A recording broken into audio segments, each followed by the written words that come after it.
Selamat pagi pemirsa, kembali lagi di iNews. Saya akan membawakan berita terkini dan teraktual pada hari ini.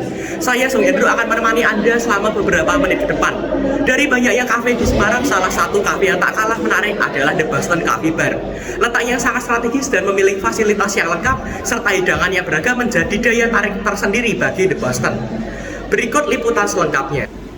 Siapa yang tak tahu tentang The Boston Coffee Bar? Kafe ini terletak di Jalan Raya Bandaran Gunung Pati, Kota Semarang. Tempatnya luas dan nyaman, ada ruangan indoor bagi pemirsa yang menyukai ruangan ber-AC, serta ruangan outdoor yang dapat digunakan untuk merokok. The Boston juga dilengkapi dengan area parkir yang luas dan toilet yang bersih, fasilitas wifi dan stop kontak pun tersedia bagi para pengunjung yang ingin mengerjakan tugasnya dan ingin menongkrong. Kafe ini dapat digunakan setiap hari mulai dari jam 10 pagi hingga jam 12 malam. Tentunya The Boston juga menawarkan berbagai variasi menu makanan dan minuman western. Terdapat makanan ringan dan makanan berat. Dan selain itu, The Boston juga merupakan spesialis kopi bagi para pemirsa yang tidak meminum kopi di sini. Juga ada selain kopi yaitu mocktails, coklat, minuman rasa lainnya.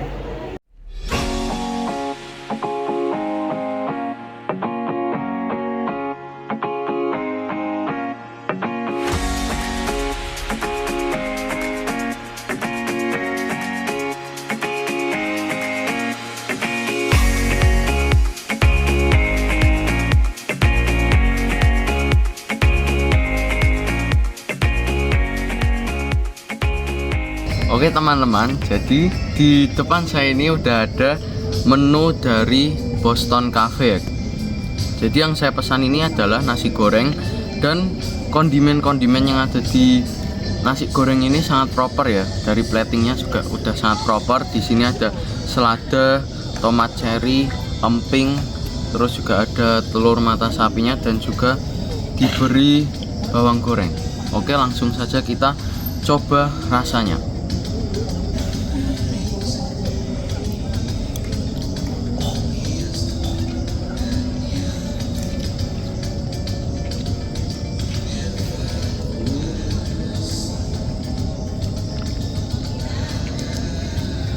Jadi menurut saya nasi goreng ini rasanya rempah yang digunakan seperti bawang merah, terus bawang putih, dan juga rasa pedas dari lada dan juga cabenya itu berasa banget ya.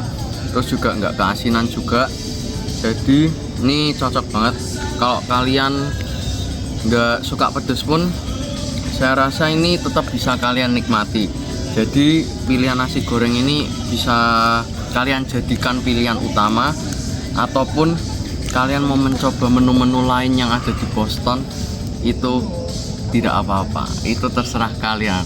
Karena kita kembali ke apa? Ke selera. Oke, terima kasih. Saya akan melanjutkan makan dan kita akan mendengarkan review setelah saya menghabiskan makanan ini. Oke, dadah. Oke teman-teman, jadi saya sudah menghabiskan nasi gorengnya ya. Dan terbukti bahwa rasa nasi gorengnya itu benar-benar enak dan bisa mengisi kelaparan di perut saya. Oke, karena kalau makanan doang itu nanti tenggorokan seret. Nah, kurang minumannya. Di sini saya akan mereview minumannya, yaitu es teh tawar. Ya, kenapa es teh tawar? Karena saya pecinta teh ya teman-teman. Oke, kita coba saja.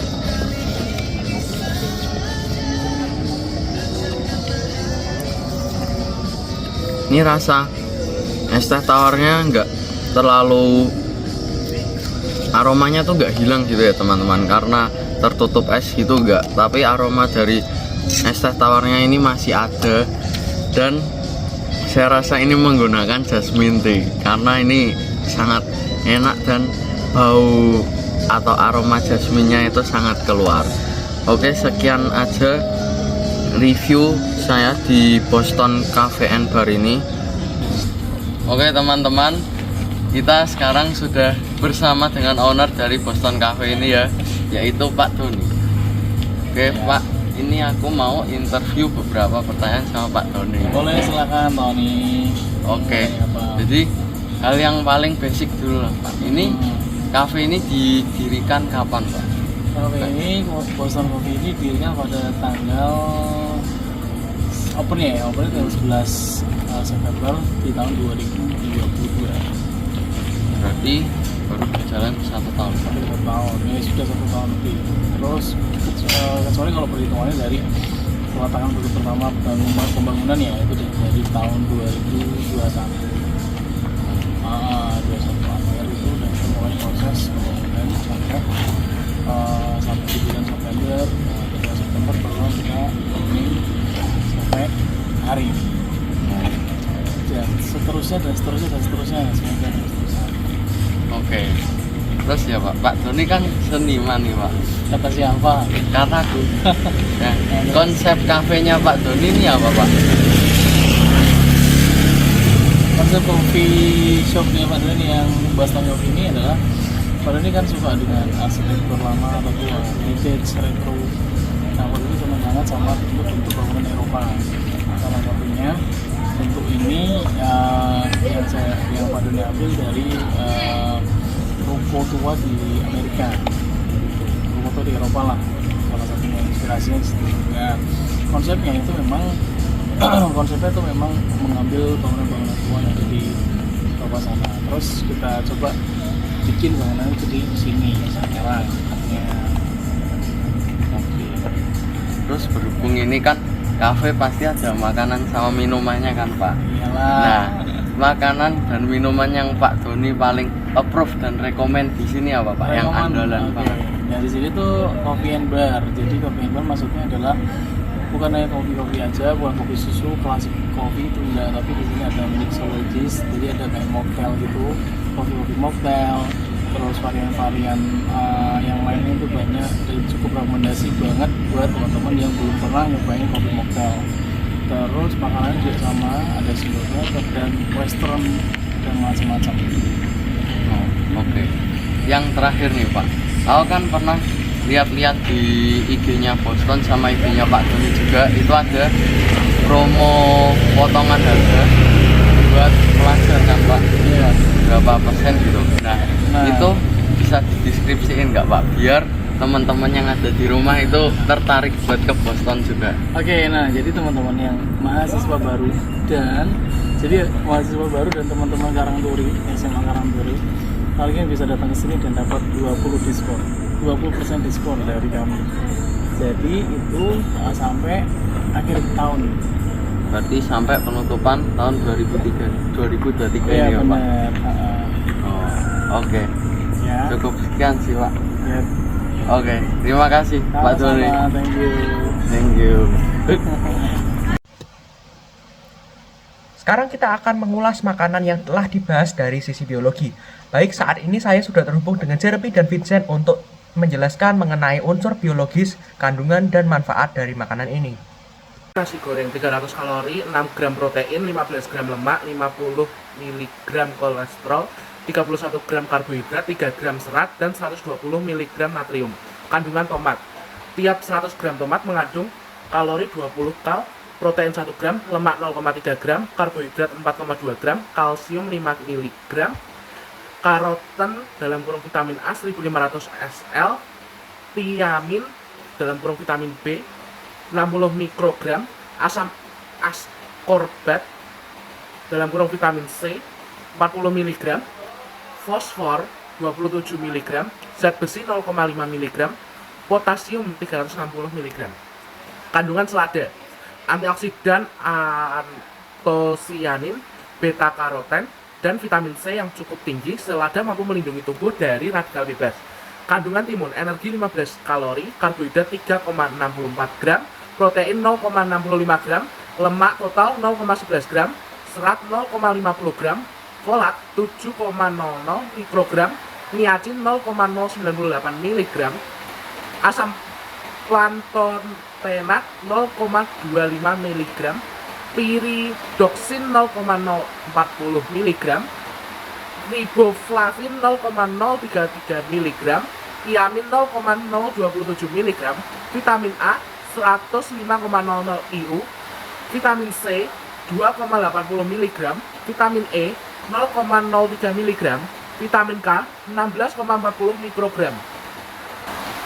Kandungan telur, kandungan mineral telur hampir sama dengan kandungan mineral dalam susu. mineral yang terkandung dalam telur yaitu besi, fosfor, kalsium, tembaga, yodium, magnesium, mangan, potasium, sodium, zinc, klorida, dan sulfur. Kuning telur cukup tinggi kandungan kolesterolnya. Kandungan es teh tawar, energi 2 kcal, protein 0,02 gram, lemak 0 gram, karbo 0,67 gram. Lalu ada manfaat. Manfaat dari nasi goreng adalah menjadi sumber energi yang baik, kaya akan protein, mengandung serat pangan, kaya akan antioksidan. Lalu ada manfaat dari tomat, yaitu rendah kalori, kaya serat, yang membantu menjaga rasa kenyang lebih lama. Lalu ada manfaat selada, yaitu menjaga hidrasi kulit, mengoptimalkan kekuatan tulang, mengoptimalkan penglihatan, menurunkan kadar kolesterol, membantu menurunkan berat badan, menjaga kesehatan jantung, menurunkan tekanan darah. Lalu ada manfaat dari timun, yaitu mencegah dehidrasi, memiliki gizi yang tinggi, memberikan efek dingin, tinggi antioksidan, mencegah sembelit, dan menjaga kesehatan jantung, dan melindungi tubuh dari kanker, dan mengandung indeks glikemik yang rendah. Lalu ada manfaat dari telur itu sendiri, sumber protein, vitamin, kalori, dan berbagai jenis mineral lainnya. Lalu ada manfaat dari kita minum es teh tawar, yaitu membuat tubuh menjadi lebih rileks.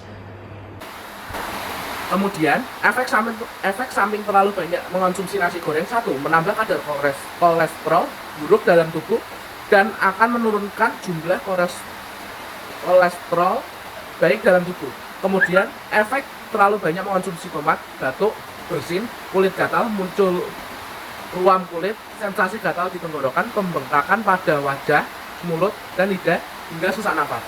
Lalu, efek samping terlalu banyak mengonsumsi selada: sesak nafas, sakit kepala, keringat berlebihan, dan kaku otot. Lalu ada efek samping dari terlalu banyak mengonsumsi timun.